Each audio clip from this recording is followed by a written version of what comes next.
چیزی که زندگی میکنی همونی باشه که باور داری، نه چیزی که نشون میدی. تو برآیند چیزاییه که هر روز اجازه میدی واردت بشن. نقش آدمی که میخواد همه رو راضی کنه، نقش آدمی که نباید اشتباه کنه، اونجاست که شروع سلطنت توه. اینکه بدونی چقدر خود واقعیتی. بیشتر آدما نمیدونن چقدر دارن انرژی خرج میکنن، چقدر دارن هزینه میکنن واسه نقش بازی کردن. رویا فقط به آدمهایی میرسه که با خودشون در جنگ نیستن، نقاب نذاشتن، هنوز این لایه ها رو اضافه نکردن. رنج اصلی انسان نه فقر، نه نداشتن، نه شکسته. وقتی چیزی رو زندگی میکنی که نیستی، روح درد میگیره. گفتن او اگه این کارو کنی دوست داری ما انرژی های آدم هایی که اطرافمان، محیطی که توش زندگی، او همه چی برنامه ریزی شدی و اینجاست که زندگی جعلی شروع میشه. آدمایی که تو مسیر رویاشونن به این حالت دسترسی دارن، واسه همین بهترین اتفاقا واسهشون میفته. 99.9% اخبار چیزی بهشون اضافه نمیکنه، فقط داره ترس تزریق میکنه.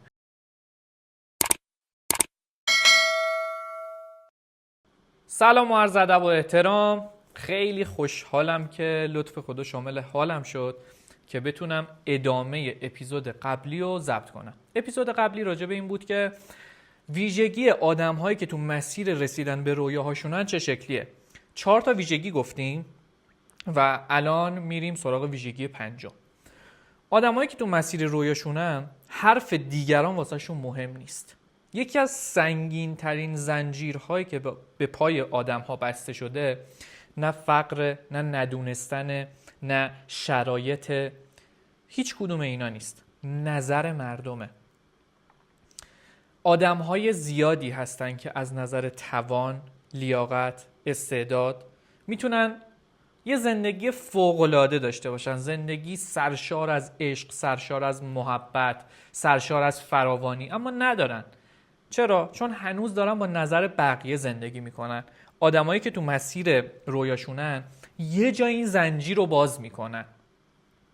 یه سوء تفاهمم همینجا بگم، اونم اینه که وقتی میگیم حرف دیگران واسه کسایی که تو مسیر رسیدن به رویاشونن مهم نیست، منظور بیادبی نیست. منظور ما آزادی درونیه. منظور ما اینه که اول از همه خودمون میدونیم چی واسه خودمون خوبه. آدمی که به این شکل باور داره، به این شکل رفتار میکنه با نظر بقیه، این آدم نظر بقیه رو میشنوه، گوش میده، بررسی میکنه، ولی تصمیم نهایی از دل خودش میاد، نه از نظر بقیه، نه از دهان بقیه. اصطلاحاً این شکلی بگیم خیلی مؤدبانه تره. چرا نظر دیگران انقدر قدرت داره؟ چون از بچگی شرطی شدیم. وقتی که خوب بودیم تشویقمون کردن، وقتی که متفاوت بودیم سرکوب شدیم، وقتی که شبیه بقیه رفتار کردیم تازه ما رو پذیرفتن، شبیه جامعه، شبیه دوستامون، شبیه خانواده. و کم کم اینجا یاد گرفتیم که واسه اینکه بقا پیدا کنیم باید دیگران ما رو تایید کنن. و همین باور باعث شد خیلیا خود واقعیشون رو دفن کنن. بیشتر نظرها از روی آگاهی نیست، از روی ترسه. فکر نکن تو میری پیش مشاور بهترین نظر رو میتونه واسه زندگی تو بده. نه، تو خودت میتونی بهترین نظر رو واسه زندگی خودت بدی، چون با پای خودت این همه سال راه رفتی. یه قانون تلخ ولی واقعی هست که میگه اگه یه زندگی معمولی داشته باشی کسی کاری به کارت نداره، ولی اگه متفاوت زندگی کنی اولش مسخره میشی، بعد نقدت میکنن، بعد قضاوتت میکنن. همه این مراحل رو میری و آخرش که موفق میشی بقیه میان بهت بگن از اولم معلوم بود موفق میشی ها. ولی اگه رویاتو نری همه میگن خب میخواستی بری. آدم مسیر رویا این سیکل رو میشناسه، این چرخه رو میشناسه و هیچ وقت غافلگیر نمیشه. هر که هرچی گفت، اینکه تو نمیتونی این رویا به دردت نمیخوره یا هر چیز دیگه ای، اینکه بخوان واسه شغلت بهت نظر بدن، واسه زندگیت بیان برات تصمیم بگیرن و هر چیز دیگه ای، آدمی که تو مسیر رویاشه واسه این تصمیم گیری از کسی اجازه نمیگیره. چرا توضیح دادن زیاد خطرناکه؟ چرا اینکه نباید به دیگران زیاد توضیح بدیم؟ چون که هر چقدر تو بیشتر توضیح میدی یعنی هنوز از درون شک داری. آدمی که تو مسیر رویاشه وقتی به تصمیمش مطمئنه دیگه نیازی نمیبینه توضیح بده. سکوتش از 1000 تا توضیح قانع کننده تره. از 1000 تا توضیح. مسیر خودش اصلا وقت نداره. دوستامو میبینم که تک تکشون به رویا رسیدن، اینا اصلا وقت ندارن بدونن رقیباشون کیان. اصلا مهم نیست، کار خودشونو میکنن. وقتی حرف دیگران فرمانده زندگیت نباشه، جرأتت بیشتر میشه، خلاقیتت آزادتر میشه، تصمیمات جسورانه تر میشه و کم کم یه قدرت آروم میاد توی وجودت. دیگه تو همه چی رو رهبری میکنی، مغزت و قلبت و هر چیزی که دوست داری تو زندگیت اتفاق بیفته. ویژگی ششم، آدم‌های مسیر رویا خود واقعیشونن. راجع به خود واقعی میتونم ساعت‌ها صحبت کنم. خود واقعی یعنی همونی که اگه کسی نگاهت نکنه، قضاوتت نکنه، همون طوری رفتار میکنی که باید رفتار کنی. نه نسخه قوی که فیلم بازی میکنه، نه نسخه موفق تری که نشون میدی، نه نسخه‌ای که بقیه دوستت دارن ببینن. ویژگی ششم اینه که آدم‌هایی که تو مسیر رویاشونن خود واقعیشونن. راجع به این میتونم ساعت‌ها، سال‌ها صحبت کنم. خود واقعی یعنی همونی که اگه کسی نگاهت نکنه، کسی قضاوتت نکنه، همون طوری رفتار میکنی. نه نسخه قوی تری که الان داری بازی میکنی، نه نسخه موفق تری که نشون میدی، نه نسخه‌ای که بقیه دوست دارن ببینن. بیشتر آدما نمیدونن چقدر دارن انرژی خرج میکنن، چقدر دارن هزینه میکنن واسه نقش بازی کردن. نقش بچه خوب، نقش آدم قوی، نقش آدم منطقی، نقش آدم موفق، نقش آدم ثروتمند، نقش آدمی که میخواد همه رو راضی کنه، نقش آدمی که نباید اشتباه کنه. این نقشا تمرکز رو میکشن، خلاقیت رو خفه میکنن، بدن رو خسته میکنن، رویا رو خاموش میکنن. آدمی که تو مسیر رویاشه یه جا میگه، اون جایی که میبره میگه من دیگه هزینه این نمایش رو نمیدم. امیدوارم اون روز دیر نشه. هر چقدر که زودتر به این نقطه برسی که من دیگه هزینه این نمایش مسخره رو نمیدم که خود واقعیم نباشم، اونجاست که شروع سلطنت توه، شروع یه زندگی واقعی و با عشقه. اینکه خودت نباشی به معنی بی‌ملاحظه بودن نیست، تا اینکه خود واقعیت باشی.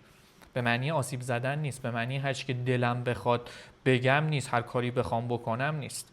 خود واقعی بودن یعنی بین درونت و بیرونت شکاف نباشه. یعنی چیزی که زندگی میکنی همونی باشه که باور داری، نه چیزی که نشون میدی.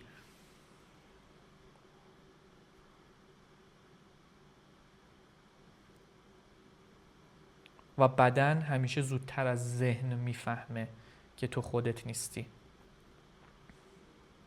اضطراب‌های بی دلیل، خستگی مزمن، دلدرد، بیخوابی، بی انرژی بودن خیلی وقتا به خاطر کار زیاد نیست، به خاطر اون دروغی بودن رفتارهایی که ممکنه انجام بدی، به خاطر زیستن به شکل دروغه و دروغ پایین ترین فرکانس رو داره و پذیرش اون خود واقعی بودن جز بالاترین فرکانس هاست. اگه امروز هیچ کس قرار نبود قضاوتت کنه، چه شکلی زندگی میکردی؟ این جواب اینکه بدونی چقدر خود واقعیتی. آدم مسیر رویا قبل از اینکه دنیا رو تغییر بده جرأت میکنه خود واقعیش باشه و رویا فقط به آدم‌هایی میرسه که با خودشون در جنگ نیستن. توی عرفان، حالا ما همه چی رو بررسی میکنیم دیگه، از نظر علمی مباحث رو بررسی میکنیم، از نظر عرفانی، از هر نظر که بتونه به ما کمک کنه. تو عرفان خود واقعی چیزی نیست که بسازی، چیزیه که باید یادت بیاد. عرفا هیچ وقت نگفتن خودتو قوی کن، خودتو بهتر کن، خودتو ارتقا بده. نه، گفتن خودتو بردار از روی خودت. یعنی چی؟ یعنی اون لایه هایی که واسه بقا ساختی، واسه پذیرفته شدن ساختی، واسه دوست داشته شدن تقلید کردی، اینا رو دونه دونه لایه ها رو باید برداری. همه اینا خود کاذبن، خود واقعیت نیستن.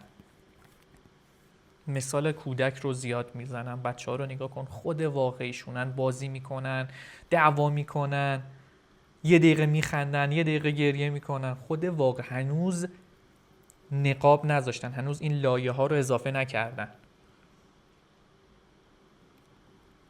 چرا عرفا و عرفان میگن که ما رنج میکشیم از نگاه عرفان؟ رنج اصلی انسان نه فقر، نه نداشتن، نه شکست. رنج از جدایی از خوده. وقتی چیزی رو زندگی میکنی که نیستی، روحت درد میگیره، حالت خوب نیست. واسه همینه که خیلی یا پول دارن ولی خالی از ثروتن، خالی از حال خوبن. رابطه دارن ولی تنهان. موفقن ولی افسردن، چون دارن زندگی کسی رو زندگی میکنن که نیستن، خودشون نیستن. یه گربه اومده اینجا، خیلی جالبه، نگاش میکنم. یه مگس میره دور و برش، تقابل باحالی داره. از لحاظ روانشناسی مدرن ما 2 تا خود داریم، یکی خود اصیله، یکی خود شرطی شده است. خود شرطی شده از بچگی ساخته میشه. وقتی گفتن اینطوری خوب نیست، اینطوری رفتار نکنی، یه موقع عموت میبینه ناراحت میشه، یه موقع خالت میبینه بهش بر میخوره، و زمانی که گفتن او اگه این کارو کنی دوست داری، ما اگه مثل پسر خالت رفتار کنی خیلی دوست داشتنی تر میشی. یا وقتی که ترسوندنت، کم کم یاد گرفتی خود واقعی مساوی خطر و نقاب مساوی امنیت. اینا رو یاد گرفتی، برنامه ریزی شدی، و اینجاست که زندگی جعلی شروع میشه. چرا خود جعلی انقدر خسته کننده است؟ از نظر روانشناسی نقش بازی کردن بار شناختی بالایی داره. حالا از نظر انرژیتیکی هم بگیم، از نظر فیزیک کوانتوم هم بگیم، تو انرژی خیلی زیادی مصرف میکنی. خب یعنی ذهن باید دائما چک کنه الان چی بگم، الان چی نگم، الان کدوم کار درست بود، الان بد برداشت نکنن، الان از دستم ناراحت نشن. واسه همینه که خیلی وقتا زود خسته میشی، زود بی‌حوصله میشی، اصلا زود میبری. نه اینکه چون ضعیفی، چون داری 2 تا زندگی رو مدیریت میکنی. خب سخته. یه زندگی که خودت میدونی چیه، خود واقعیتی، اون نسخه‌ای که خودت دوستش داری کیف میکنی، و اون نسخه‌ای که باید یه جوری فیلم بازی کنی که بقیه لذت ببرن، بقیه حال کنن. فکر میکنی دومی واقعی تره. از نظر نوروساینس وقتی خودت نیستی، سیستم عصبی توی حالت دفاع میمونه. سیستم سمپاتیک فعاله، بدن فکر میکنه در خطر، کورتیزول بالاست، بدن تو حالت بقاست. ولی وقتی خودتی، بازی کاملا عوض میشه. بدن یه آرامش باحالی داره، وارد حالت امنیت میشه و تو حالت امنیت خلاقیت فعال میشه، یادگیری عمیق میشه، آگاهی بالاتر میره، تصمیم ها شفافتر میشن، اصلا همه چی باحاله، کمتر مریض میشی. آره، چون بدن خودشو ترمیم میکنه، بدن حالش خوبه، تو حالت امنیته. پس خود واقعی مساوی بستر رشد.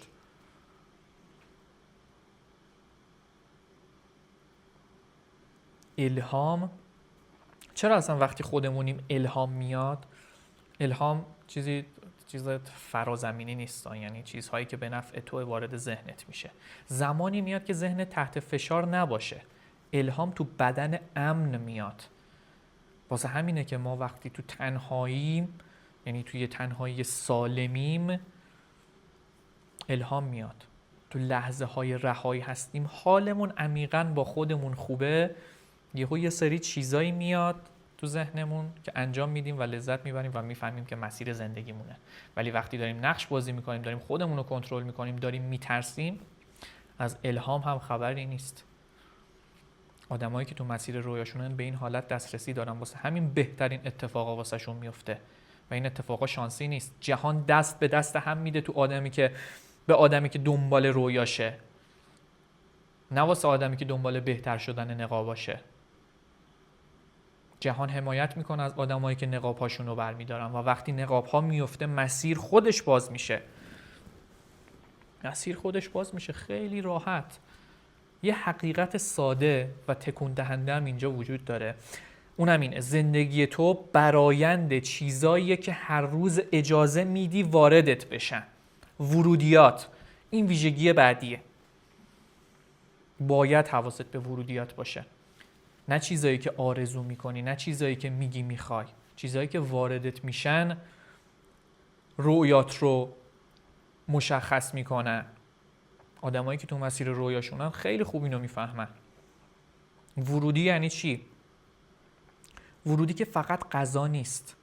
ورودی یعنی حرفایی که میشنوی، تصویرهایی که میبینی، آدمایی که کنارتن، اخباری که دنبال میکنی، موزیکی که گوش میدی، فکرایی که تکرار میکنی، محتوایی که اسکرول میکنی. هر کدوم از اینا، بخوام مثال بزنم خوب گوش کن، هر کدوم از اینا که گفتم یه دونه دونه و زندگی تو، همین چیزی که الان داری زندگی میکنی، زمین کاشته شدن این دونه هاست. هر چیزی که الان داری میبینی نتیجه ورودیات. هر چیزی هم که 5 سال دیگه قراره ببینی نتیجه ورودی الانته. و ورودی ها از تلاش کردن خیلی مهمترن. خیلی اصلا قابل مقایسه نیستن. چون تو نمیتونی با ورودی‌های سمی خروجی سالم بسازی. نمیتونی ترس وارد بدنت کنی و آرامش تولید کنی. نمیتونی مقایسه وارد بدنت کنی و عزت نفس بسازی. نمیتونی خبرهای منفی رو گوش بدی، بترسی، نگران بشی، اعصابت داغون بشه و اون موقع بتونی رویاتو نگه داری. آدمی که تو مسیر رویاشه به جای زور زدن این زمین رو پاک میکنه، دونه های سالم میکاره. خود بچه‌هایی که تو این مسیرن 5 سال هیچ اخباری گوش ندادیم، هیچ چیزی هم از دست ندادیم. اخبار اگه مهم باشه به گوشت میرسه، لازم نیست بری خودت چکش کنی. گوش دادن اخبار هیچ خیریتی توش نیست. رک. از نظر نوروساینس هر ورودی یا سیستم عصبی رو میبره تو حالت امنیت یا میبره تو حالت بقا. اخبار منفی، مقایسه، خشونت، عجله، همه اینا بدن رو میبره تو حالت بقا و تو حالت بقا واسه بار چندم خلاقیت میمیره. تصمیم ها کوتاه مدت میشن. یا یه هفته از یه چیزی خوشت میاد، هفته بعد میگی ولش کن بابا. رویا خطرناک به نظر میاد. و آدمایی که تو مسیر رویاشونن عمدن ورودی هایی رو انتخاب میکنن که بدنشون رو آروم کنه، حالشون رو بهتر کنه. چرا خیلی اخبار گوش نمیدن؟ چرا خیلی حتی تو خونشون تلویزیون نیست؟ نه به خاطر اینکه مسئولیت رو از خودشون سلب کنن، نه، به خاطر اینه که متوجه شدن 99.9% اخبار چیزی بهشون اضافه نمیکنه، فقط داره ترس تزریق میکنه. فلانجا زلزله اومد، اینجا گرون شد، این گرون شد، اونجا جنگ شد. به ما چه؟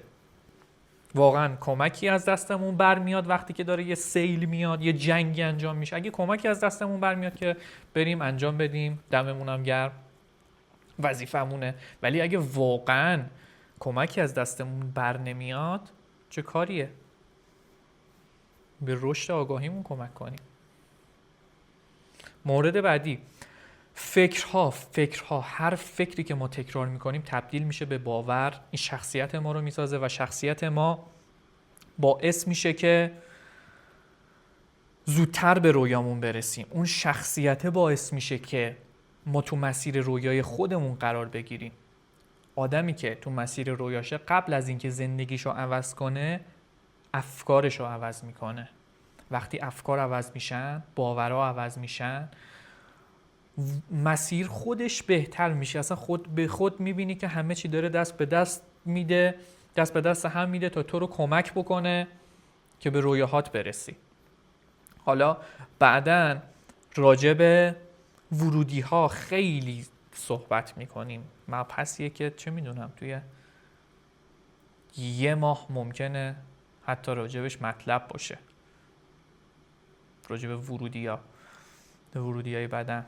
از بحث تغذیه بگیر، از بحث چیزایی که میشنویم بگیر، از بحث چیزایی که میبینیم، از بحث چیزایی که فکر میکنیم، از بحث انرژی های آدم هایی که اطرافمان، محیطی که توش زندگی، همه چی.